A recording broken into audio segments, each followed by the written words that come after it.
Alright, so today I want to talk about how we now live in an international system, and due to living in an international system, pre existing models on how things work within society don't function very well. You see this all the time in economics, and you also see it in the political realm, and we get caught in this weird space, especially in the Western countries, where there's this logic that follows.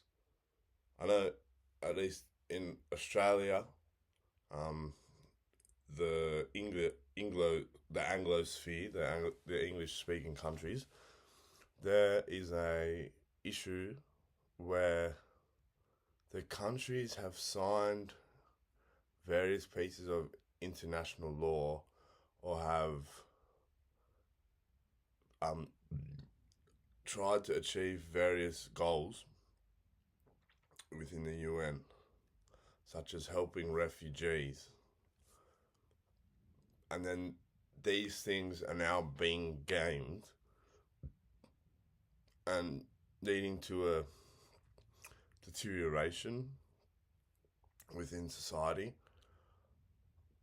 At what point is the government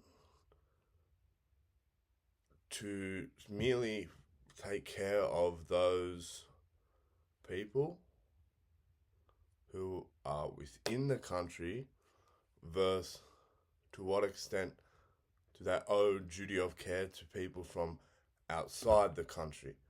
Now, there's this line of logic that follows, as I was trying to say before, in the Anglosphere. Due to the immigration that has occurred throughout the 20th century, that people will then say, oh, well, we're from immigrants that only came here 70 years ago. So, what right do we have to tell other people that they can't immigrate? Now, there's a few things that I think's wrong with that line of reasoning. The first part is that when we're looking at this from an economic sense, back when there was industry and there was manufacturing which did occur within the countries such as Australia, England, the people who would come from overseas would then participate within the manufacturing force, which would help the economy. That was of assistance. Now, that type of immigration versus what's happening now, where it's a lot of immigration of millionaires, multi millionaires. That's very different. Someone that's made all their wealth in China, say, who then moves here, and whilst they can spend, right, they could buy luxury goods, they could buy properties, right? While they can spend and do that to stimulate the economy, they're not creating. Fundamentally, economies are built on productivity, creation. Look at England to USA to now China. What has followed from one to the other? It's all industry and production of goods. So I found it really funny when I was looking at economics in high school, and they used to say, oh, a non-developed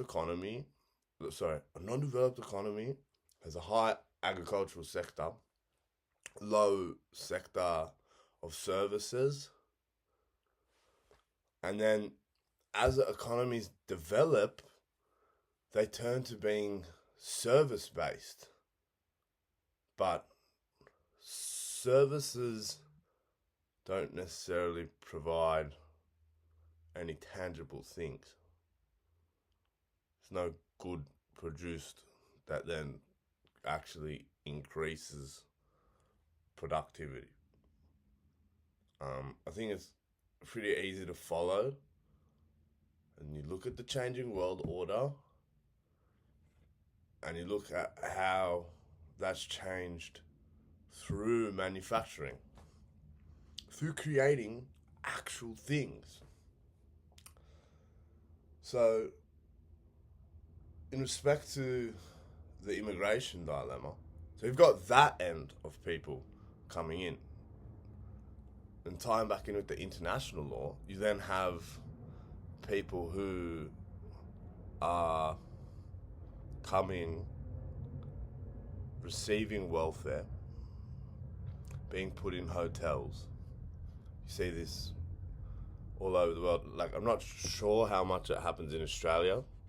I haven't seen it as much, but I've seen things in Ireland, for example, where a town was 90% Irish in 2018 and now 33% in 6 years. Like, that's pretty ridiculous demographic change. And it's wild because you have people that were born within the country who've seemingly done the right things and tried to play the game as instructed, who are then seriously struggling, but the government will help out individuals who are from a different nation, but because they're seeking asylum, fleeing war, whatever, then they're provided with housing and financial support to then spend money. So you're increasing the tax burden. And this comes back to being stuck in the middle, really. And I described how on one end you have the really rich coming in. On the other, you have the poor who increase the welfare state. This at both points is a burden on the middle. And it's really, really unfair to have been born in a country and then that country not valuing the life of the people that are pre-existing there, and then letting people come in from overseas at a super fast rate, which is unsustainable.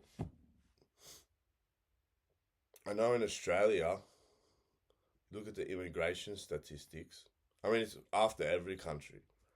COVID, down. Oh my goodness, who could have predicted switching the economic machine off is gonna cause financial hardship? Wow. Oh, now we can't possibly let the number GDP go down. How could we allow that? So instead of letting GDP, that number, go down, we need to keep bringing people in to make that number go up. Despite, on a per capita basis, going backwards. The silent recession. It's crazy. It's absolutely wild. My question is, who does the government owe loyalty to? And this is something that becomes really hard when you're a Western modern country, because there is no solid identifying, unifying factor within the country. What is an Australian? I don't know. What is a Canadian? I don't know. We're a whole group of subcultures, and there's great things with that, but there is no unifying thing that permeates through the identity of the peoples within this place. So the countries more so function as these economic zones.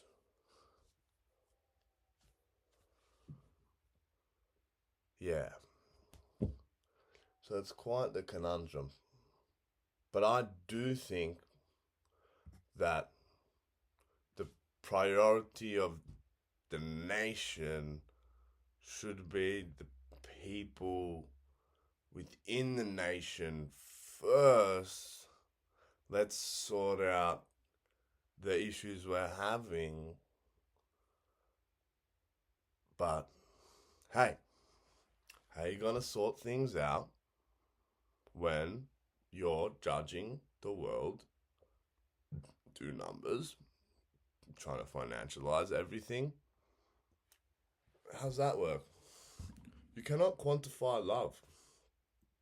You cannot put a number on well-being. Impossible. You can't put a number to purpose. Impossible. And you see, that's where a lot of issues are within society. But due to the way that we are viewed, we are economic units that work within the system, the economy. And as long as those economic units have enough output so that the GDP figure goes up, then the countries think it's good. Things are going better. But it's just the GDP number.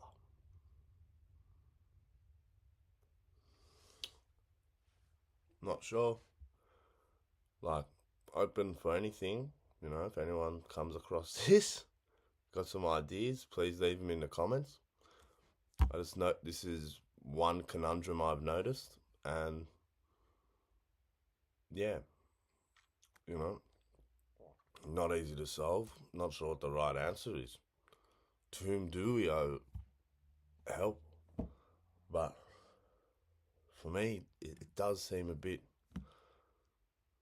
crazy. And it goes so deep, like the university system, you know, all the debt that students are incurring is crazy. Also, the amount of international students and us leveraging them for money.